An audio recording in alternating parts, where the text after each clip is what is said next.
Hey, welcome to episode 130 for Awkwardly Awesome Podcast. Today I have a guest who I only met a few months ago, but my life has been altered by her and by reading her writings. To start this incredible conversation off, I have a question for us to consider. How in the world do we navigate a life where we experience so many things we find pleasant and also so very many things that we find painful? My guest today, Jennifer Jinks Hoffman, has written an excellent book on the subject called The Light of God's Shadow, Musing Stories and Poems on Waking Up.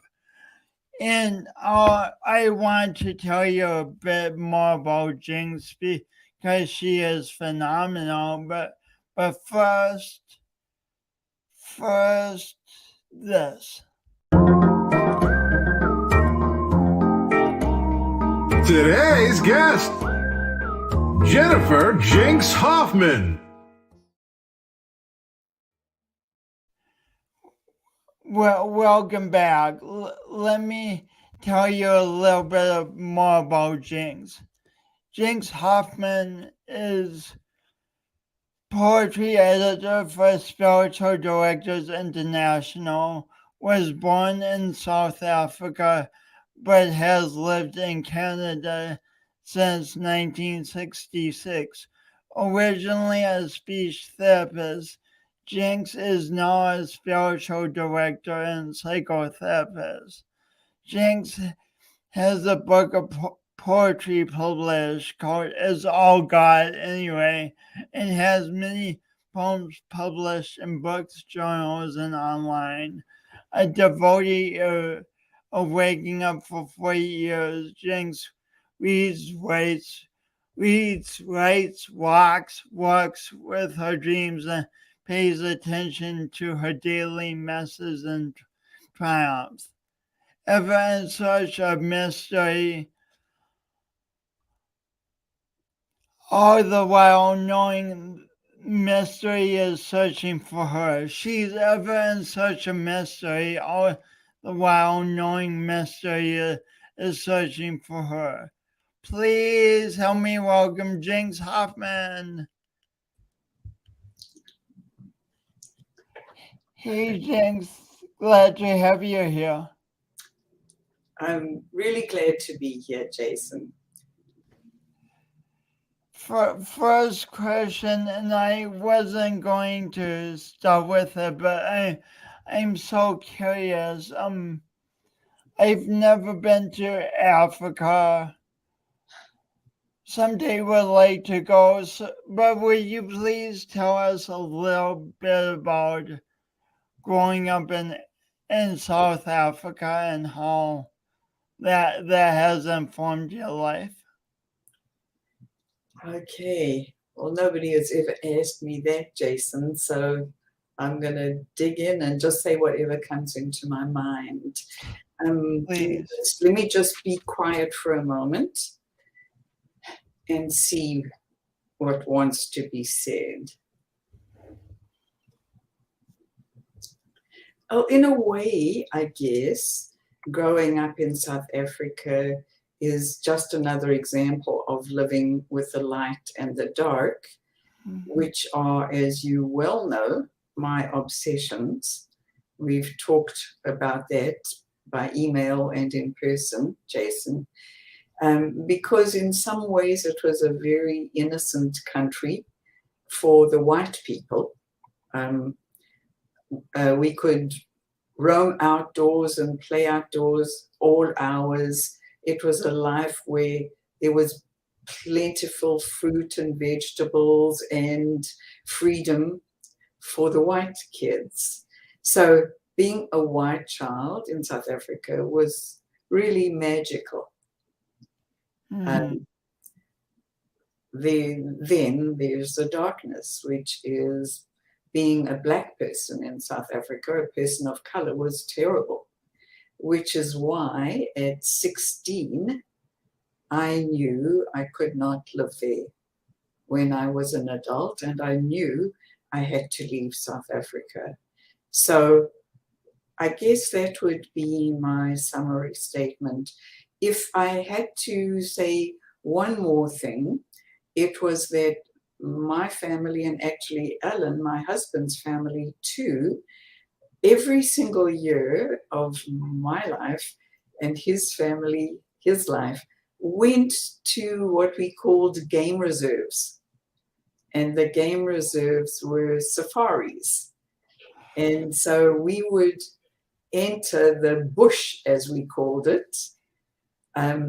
Every year of our lives, we would go and stay in little huts with straw roofs. And every single day, we would go on what we called game drives. And we would drive into the bush looking for the game, the wild animals. And it was immeasurably exciting and magical. And you know, going on safari, being in the bush really gets into your psyche in a way that's quite remarkable. So if you ask me the most wonderful thing about growing up in Africa, it's that for me. That really sounds like a little kid's dream, being able to go on safari. Wow. Yeah. Yeah. How did life take you and your husband to Canada? Well, interestingly, we had applied to come and live in the United States, but in those days there was the quota for accepting immigrants from South Africa to the United States was very small. So although we both had professions, he was a chartered accountant at the time, and I was a speech therapist, we couldn't get in to the United States. They rejected us.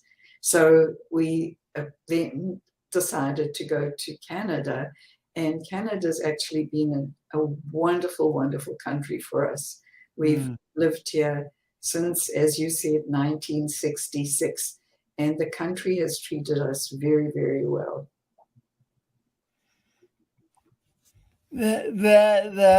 That's wonderful that you chose a country that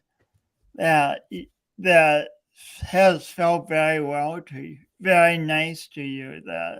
That's really powerful. This is a broad question, I know, but what do you love about being both a spiritual director and a psychotherapist? I was a psychotherapist for about 22 years, only a psychotherapist, when I started to feel I wanted to add to the depth of the sessions. And I wanted to make room more explicitly for quiet and mystery, and for what some people might call God. And so I then applied for training to become a spiritual director. And being both feels like it gives me the best of everything, because I'm able to be very contemplative and quiet and prayerful and help the person listen to their souls in the sessions we do. And because I'm a psychotherapist, I know a lot about psychology, and I'm always aware of the psychology of the person. So it feels like really having the best of two worlds. So powerful. so powerful. Why is quiet so important in developing and growing spiritually and seeking guidance? Oh, that's a great question, Jason. I'll tell you a dream I had. The dream is in my book. I believe deeply that my dreams come from the mystery, from the divine. I believe that absolutely. And I also believe that every single dream we all have is sent to heal us. Every single dream we all have is sent to heal us. Wow. And dreams come to tell us what we don't know. So I'm going to come back to your question of quiet, because this is one of my big dreams. The dream tells me I am to row alone to an island to plant seeds of uncertainty and unknowing. I am to row alone to an island to plant seeds of uncertainty and unknowing. So the dream tells me that I must plant seeds that will bear fruit over and over and over again of what I don't know. So what I do know, I point to my head, my ego, my consciousness, is valuable to me, of course, but also gets me in trouble. Einstein said, the mind that created the problem cannot solve it. So it's what I don't know that is of enormous value to me. And to access what I don't know, my dreams are, number one, as I said, as you said, the messes that I make in my life, and listening. And it's in the quiet where we stop talking and make space to listen, that we can sometimes receive the fruit of the seeds. So silence is a hugely important part of my spiritual practice and of the work I do as a spiritual director. So this is so exciting to me, because so often we humans get stuck on what we don't know and get so frustrated about it and feel that it's wrong, and it brings up so much fear. But you're saying what you don't know is of immense value to you. Well, that's amazing.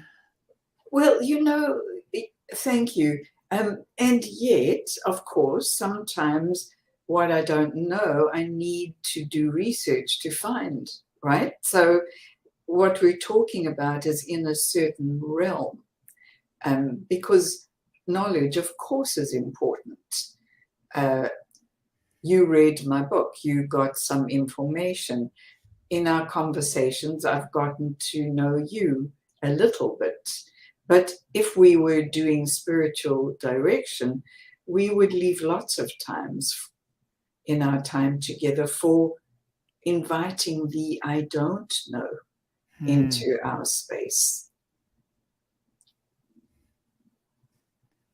So often when we encounter something we don't know, anxiety comes up. How do you teach the people you work with to to deal with that anxiety that comes up around the unknown? Oh, that's a wonderful question. Because whenever we enter new territory, no, I said whenever, that's wrong.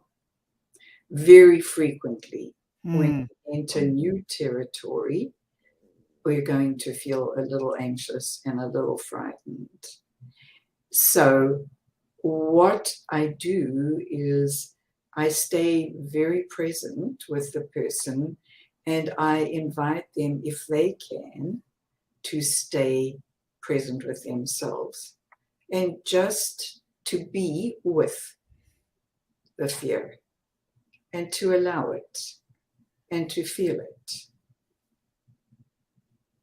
And then sometimes we can sink a little bit deeper. So much of depth psychology, which is the way I work with people, is about staying with that which is uncomfortable or frightening.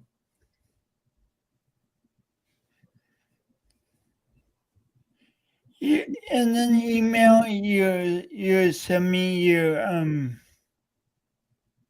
had this profound thing to say that goes along with this.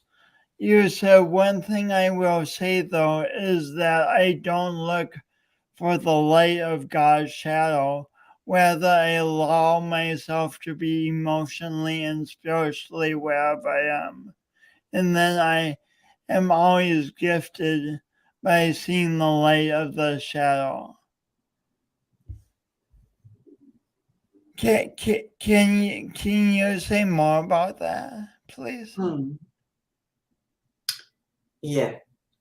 So what I'll do is, again, I'll be quiet, because part of the listening is that I need to listen to myself as well. So I'll just be quiet for a moment.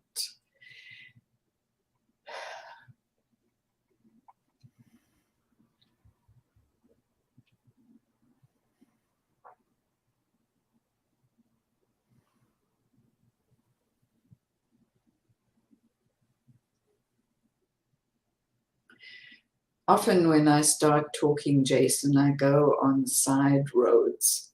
So if I go on a side road too far, bring your crook and haul me back in. Most spiritual practices like meditation and prayer and reading and writing and contemplation and walking, most spiritual practices are for the purpose of, emptying our minds so that we can listen for what is the greater wisdom within us. So I very much believe that there is a greater wisdom within each of us, what some might call a spark of the divine. And that greater wisdom, or that spark, is guiding us all the time towards becoming our whole selves, who we are in the totality of ourselves. Your awesomely imperfect fits in there just gloriously. That's part of your wholeness. And within each, Carl Jung called that process individuation, which means becoming the individual you are. And that is a lifetime's work. It takes forever. We never get there. So we're being guided all the time through our dreams, through life, through the messes we make. Your questions are one example of me listening for what is wanted for me to become more whole. there is always guidance happening. And if I just keep listening to that and listening to life, sometimes life takes me to very dark places. In my book, you read how I suffered a 2-year period that was extremely traumatic. Oh, yeah. Yeah. And if I would have, during that period of time, said focus on the light and make the best of it and, cheer up and look at your strengths, I would have missed the deep, deep, deep wholeness I was being called towards. So I'm a very body person. So I kind of see it this way, that my head does the thinking and my heart and my soul are kind of located in my body. And my journey to wholeness combines both, but I got to go down and in if I'm going to keep moving towards wholeness. And that involves allowing all my feelings and just allowing them and allowing them and allowing them, and not looking for the light. And my experience is that if I have trusted that process, and it's terrifying at times, and I've felt at times I don't want to do it, I am led ultimately towards God's light. And by God's light, I mean the light of consciousness, the light of both and, the light of darkness, that life is beautiful and wonderful and also really ghastly at times. So does that sort of answer your question? Yes, and it brings up a follow-up question, because those 2 years are so pivotal in the book. Could you just briefly give everyone a sense of what you and your family experienced during that 2-year period? Sure.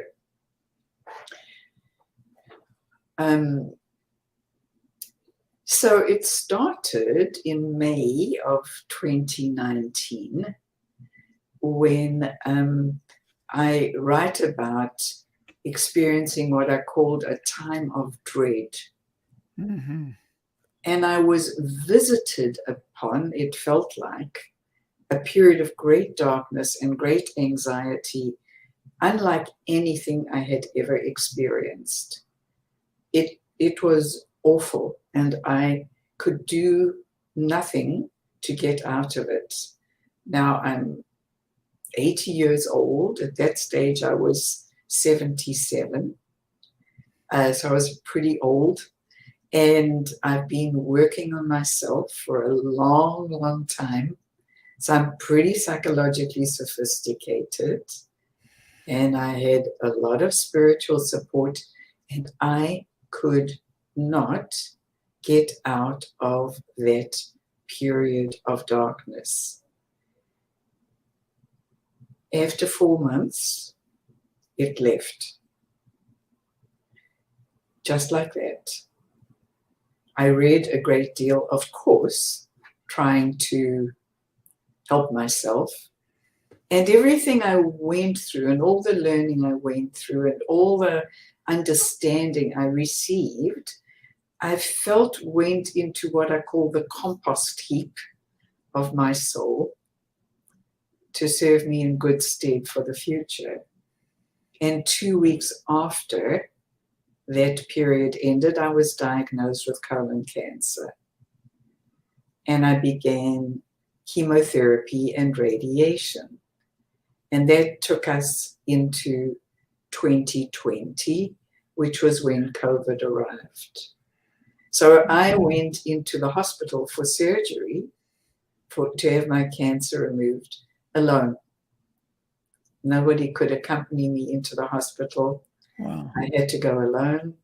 I had the surgery, and thank God, 3 years later, I'm cancer-free.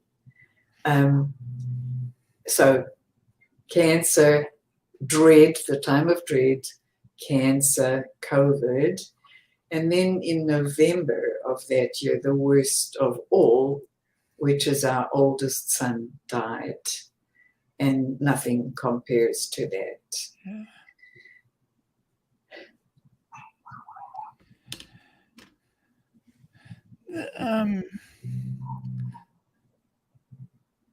Thanks for sharing that. This may be a good moment to read. Where is it?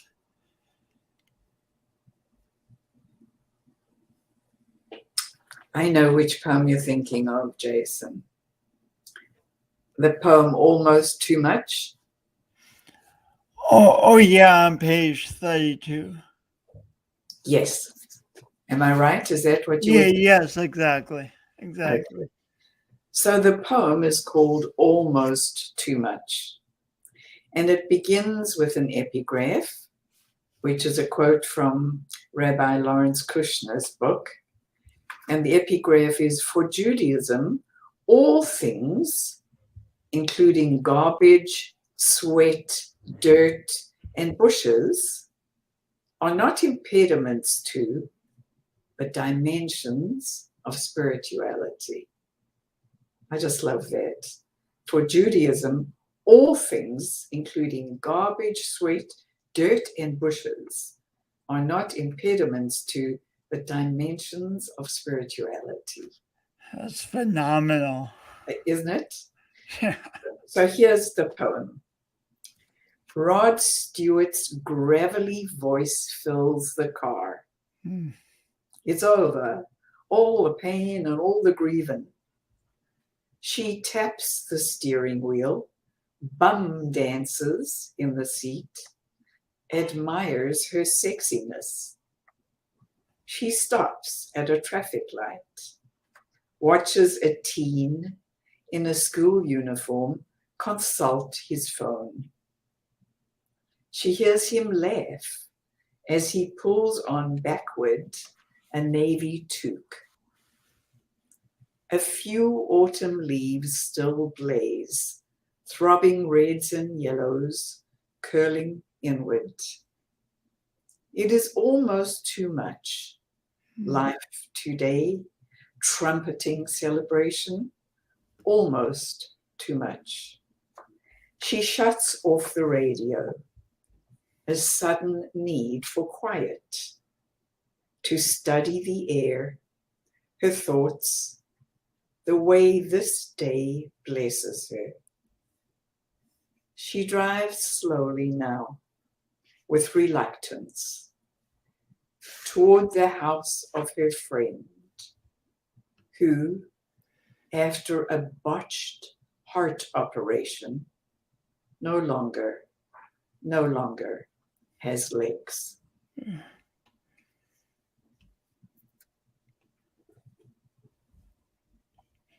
Life can get it just can get so heavy and so complicated.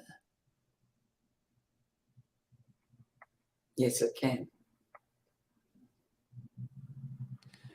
And if we're awake, it seems to me, if we're really awake, that pretty well every day has some, beauty and some not beauty. Speaking of that, thanks so much for the perfect segue.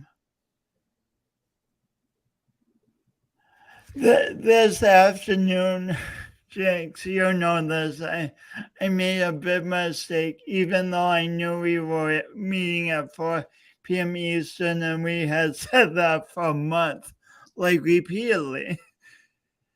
I somehow got the signals crossing my head and thought we were meeting at 5 Eastern. So you like call me at 4:15 Eastern, and you're like, what's going on, Jason?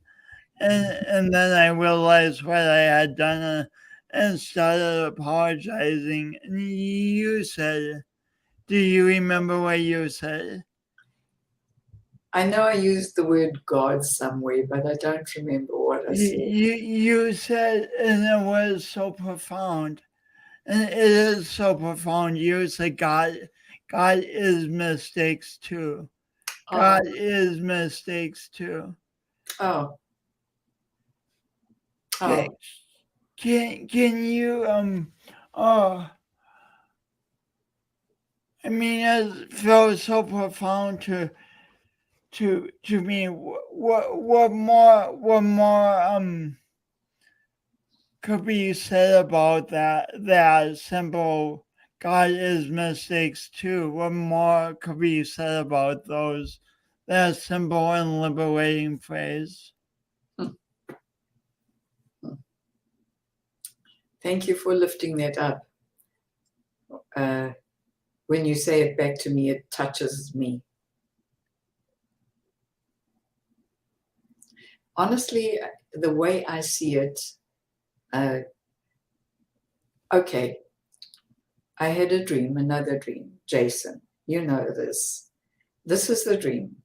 I walk into a room. I'm suddenly intensely awake. I think this is God.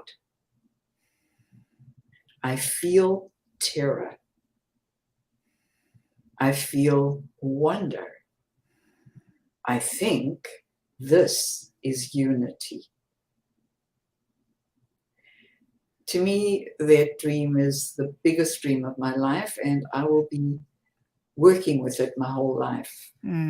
I walk into a room, and the room is the room of being awake. I'm suddenly intensely awake. And when I'm intensely awake, I think this is God. So being intensely awake means God to me. This is divine. If we are awake, how can we not know how sacred life is? If we are awake, how can we not know how sacred life is? That gives me goosebumps, Jinx. Right. And it's terrifying and wonderful. So the terrifying was Jason made a mistake. And the dream says it's terror and wonder. This is unity. God, as I see it, is everything. God is mistakes. God is your huge heart, Jason. Your huge heart. Your willingness to say, effed up, I made a mistake, to own it, it's that too. The warmth between us, it's everything. Your poetry collection that was titled, and this is amazing, it's all God anyway. Which is exactly what you're saying. Yes, that's right. So so dreams have been really important and sacred to you for a long time. How did poetry emerge from wanting to write down your dreams natural? Did it just naturally emerge in your life, or how did poetry come into your life? I don't know, actually. A lot of the answers to questions for me are I don't know. It's kind of like I would say the answer is God, and I don't really know. I do know that I had a dream in about 19, probably before you were born, I bet before you were born, in about 1980. Oh, you're so sweet. Thank you so much for that. Yeah, you're no way on that, but thank you. Okay. And the dream said now is the time for your Jungian analysis. And I was very startled. I knew nothing about Carl Jung. So I took it seriously and began Jungian analysis. And I've been immersed in the world of Jungian depth psychology since then. The poetry writing, I don't know. It just seems to come from inside of me. And when it does, I love it. I love it, but I can't make it happen. I can't make much anything happen, Jason. How would you describe writing this book? Because writing a book this big is a lot of work. Would you say you made that happen, or did it occur in some other way? Yeah, no, I mean, it wasn't like I did magical writing or anything. As a child, I always wanted to have one book published. And my first book of poetry was published, and I was thrilled. And I thought, okay, that's fine. That's enough now. But then it seems like God had other ideas, whatever God is. And the second book started arriving. And it was around the time I went through all this trauma that I spoke about. Yeah. And I was writing poetry at the same time in response to 6 magnificent teachers of contemporary Jewish mysticism. So I was writing a lot of poetry in response to their writing. I did what I did in the poem I read here. I read something in one of their books, and that sort of took my head off. And I thought, well, I think I better write something. And a poem would kind of bumble out of me. And so a poetry collection about their writing started to arrive. But then so did my life falling apart arrive. And it seemed like I had to work with it rather than run away from it. And the way I work with my stuff is by writing. It's one of my primary spiritual practices. So one of the many things I love about your book is you combine, it's just this beautiful dance between prose and poetry and prose, and the prose and the poems inform each other, and you honor the 6 contemporary Jewish mystics by giving the quote before your poems, which is lovely, phenomenal quotes. So let's celebrate, let's pay homage to the prose pieces in this book. But would you please read one? Great love is on page 180. Certainly. This is some of the prose, as you said, and it's called Ahava Rabbah, which means great love in Hebrew. David and I met when we were both on the board of Spiritual Directors International. We became friends and partners in crime and have been ever since. Still a Franciscan brother, Dave is not doing any formal priesting these days and has found work that makes his soul sing differently. Dave is passionate about working as a chaplain and spiritual director in a Christian elder care home for people with cognitive disorders, Alzheimer's, and dementia. usually in the latter stages of their lives. He says that he is always learning about the divine from companioning these people, many of whom are transparent to life.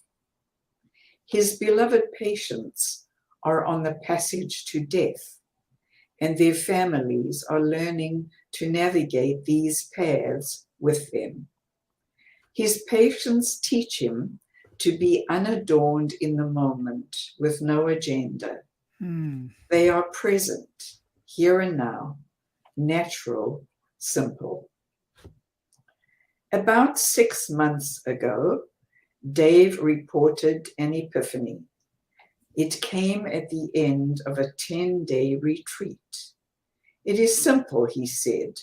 The world is held in love. In our most recent conversation, Dave spoke about a remarkable experience.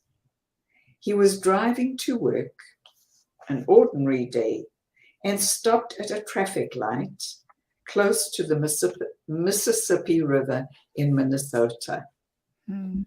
Suddenly, the road ahead and the homes and buildings on either side seemed flooded in light.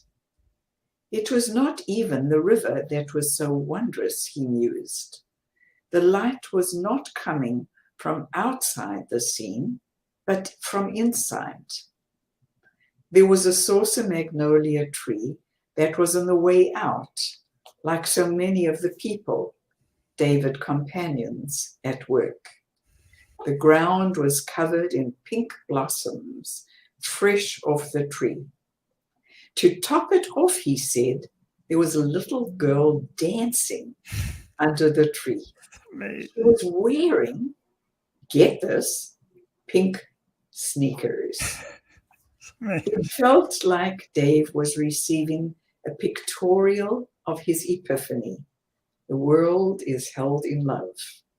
He continued his drive to work and was able to feel even more love than usual for the old people he served that day, a few on the borderline of death.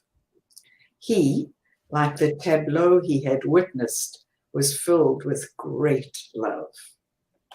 I wish I could say it lasted, he reported.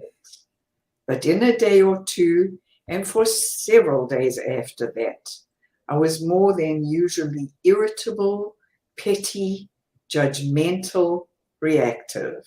And damn, I could not do anything to get out of my dark state. But I thought about it, and I remembered that this too was God. A wholeness. The two belong together. And then I laughed with joy.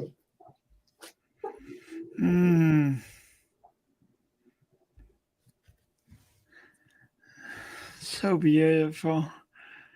Do you have any theories on why that so often happens? That we'll have a time of epiphany and basking in the light of creation and the light of everything, and then like Dave experienced will become irritable, petty problems will come up. Do you have any theories, Jinks, on why we don't stay enlightened? I do, actually. We could just use the word balance, right? That the psyche balances itself. And that's, one way of saying it. But what you just asked and what happened with David is enormously common. It happens to me. It happens to almost everybody I know. And the way I see it is that the dark side of the psyche, because there is darkness in each of us, wants to pull us away from the light. There's a mean, dark part in each of us, and it wants to pull us away from the light. That's different than a kind of healthy organic sadness that may occur.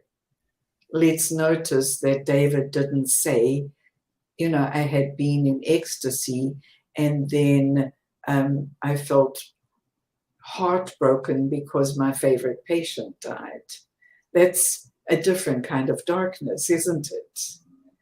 This is a darkness of, I would almost call it an unholy darkness, where the darkness of grief that is warranted might be called a holy darkness. So it's a very, very, very common thing for the darkness to want to pull us away from the light.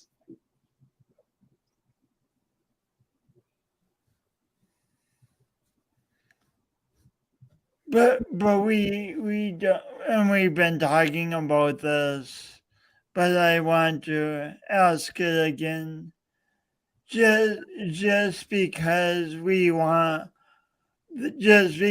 the darkness pulls us away from the light, it doesn't mean we have to do battle with the darkness or defeat the darkness. What I would say in that case, that's almost, if you think about people who have addictions, who really honestly, truly cannot help the fact that they are addicted. They have a medical something in their bodies. And, I believe deeply in the 12-step program, and that the first step is the most significant, which is I cannot defeat this on my own. So to go to what we were talking about, Jason, let's say David's story, which is a very simple one. There he was in ecstasy, and he knows ecstasy a lot. We share that. I know ecstasy a lot too. I find life offers me opportunities to feel ecstatic daily because life is sacred. That when those dark moments come, I often cannot stop them myself. I cannot say, get away from me. And what I usually do when those moments arrive is pray and say, God, can you please help me away from this dark place? It's, I don't like being mean and petty and irritable and cranky or hard on myself. I don't like it. I can work with it, and the best way for me to work with it is, God, help me here, please. And then for me writing, Jason, I go to my book and I start writing, and I often will write my way out of the darkness by accepting also my powerlessness, and it's a part of me, and I'm human, and, acceptance and compassion are very big in my book.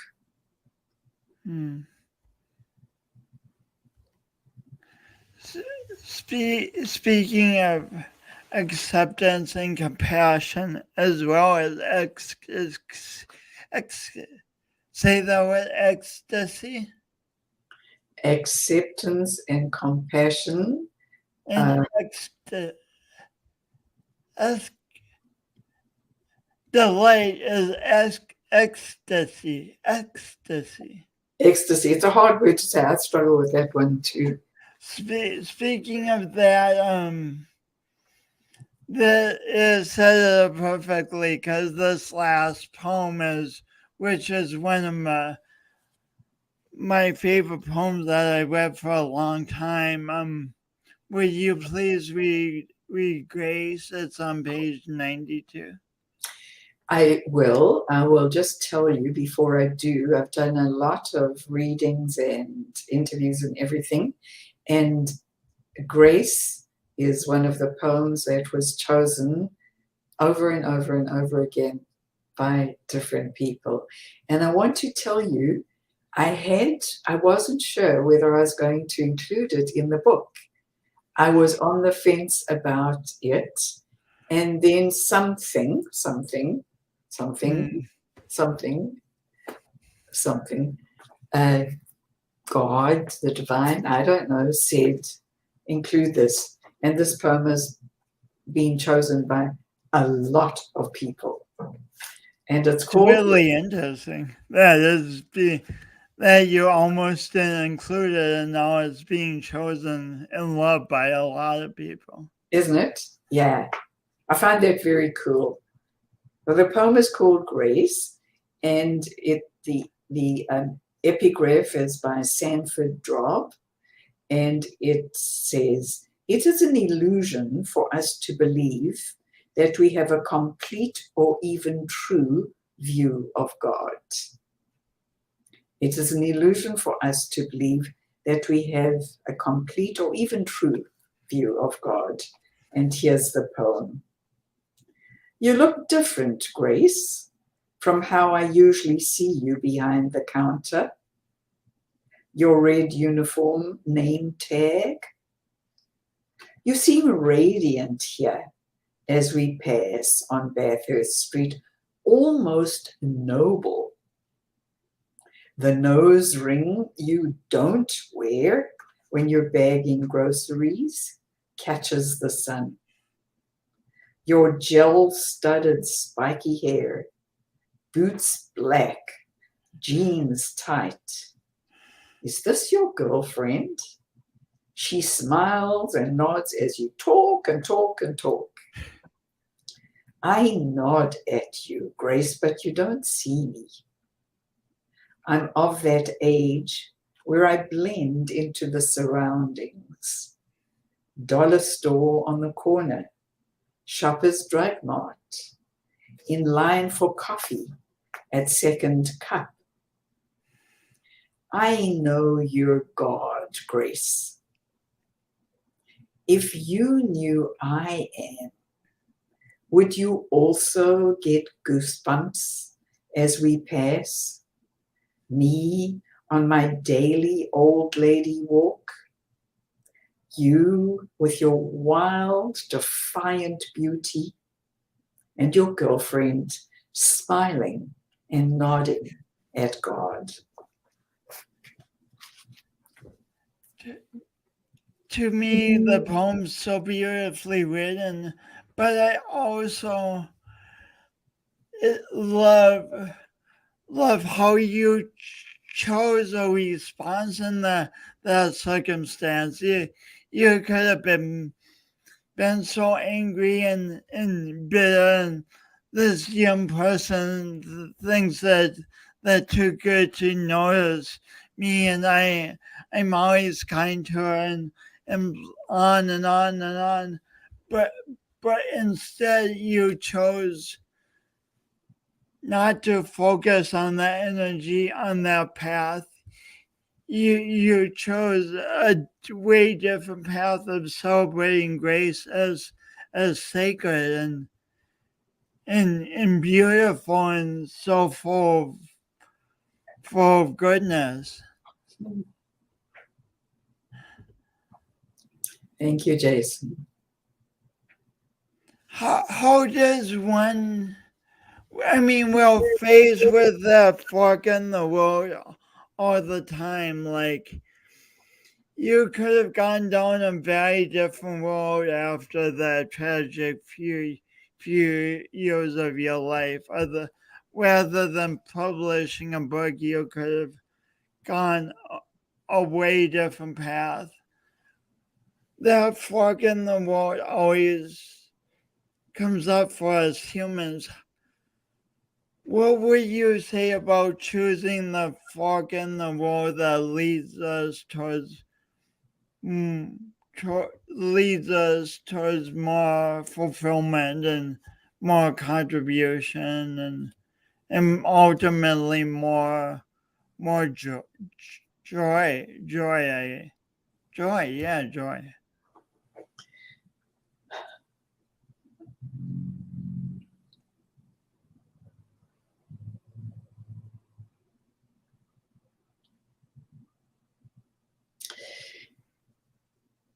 You know, I'm obsessed with waking up. really. I'm obsessed with becoming conscious, and being in therapy helps you become more conscious, but not everybody's going to go into therapy. I believe that life offers us countless opportunities to wake up. Our dreams, the messes we make, the people we encounter. There are opportunities 100 times a day for us to become more conscious. And when we keep waking up, we will encounter our own wobbly, messy pieces. And when we work with them, we kind of open up. And the more we open up, I think the kinder we become. So my simple way of saying it is consciousness leads to choices that are ultimately kind towards ourselves and others. So joy is not a goal of mine. Kindness is a goal of mine. But joy seems to be a byproduct very frequently of the work we're talking about today, Jason. The work of waking up. The other thing I will say is that I believe it's immensely, immensely important to have a spiritual practice. I'm sorry, a creative practice. To do something creative doesn't matter what it is. Your whole life is devoted to being creative, and you lift up other people who are creative. You've turned what could have been you could have done exactly what you said to me, felt sorry for yourself and gone and sulked under a tree. But you've chosen to be awesome in your imperfection. And I really admire and respect that. And you've done it and do it very creatively. Playing bridge is a creative practice. Painting, gardening, rollerblading. It doesn't really matter what it is, but having a creative practice. My husband, Alan, sews bags. He's 83 years old, and he sews the most beautiful women's bags. That's really awesome. So I believe very much that helps to live a good, healthy spiritual life. I didn't expect this question at all, but it's so essential. I want to ask it. What would you say to someone listening who's like, Jinx, I've been following you all and nodding, but Jinx, I'm simply not a creative person. Oh, I would say every single human being has creative energy in them. People often think that creative means making something beautiful, right? So yeah, I would ask that person to shut their eyes and be quiet and think about what brings them joy and happiness and excitement. And if we were, really in serious, quiet, intentional space, I guarantee the person would think of something like, I love making pickles, or something like that. Or my Aunt Betty had a loom, and I've always wondered about weaving. Or I used to doodle as a kid, and actually it gave me a lot of pleasure. I don't believe that anybody is without creative energy. I believe it takes consciousness to do something about that. Last question. We could talk for It's so just magnificent talking to you. Thanks for taking the time. We could talk for hours, but last question. So in my work, as you know, because you read my book, things, I talk about doing our imperfect best.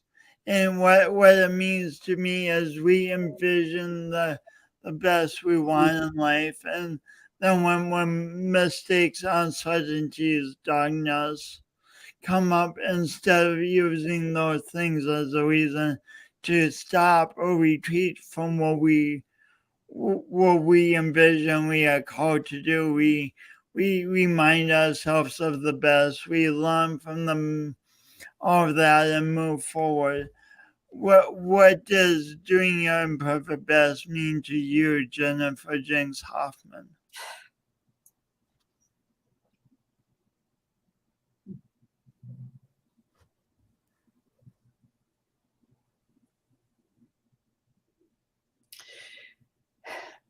You ask such wonderful questions, Jason. Makes me tearful, the question. And whenever I get tears, I think God, I feel God's presence keenly. What that means for me is having the immense compassion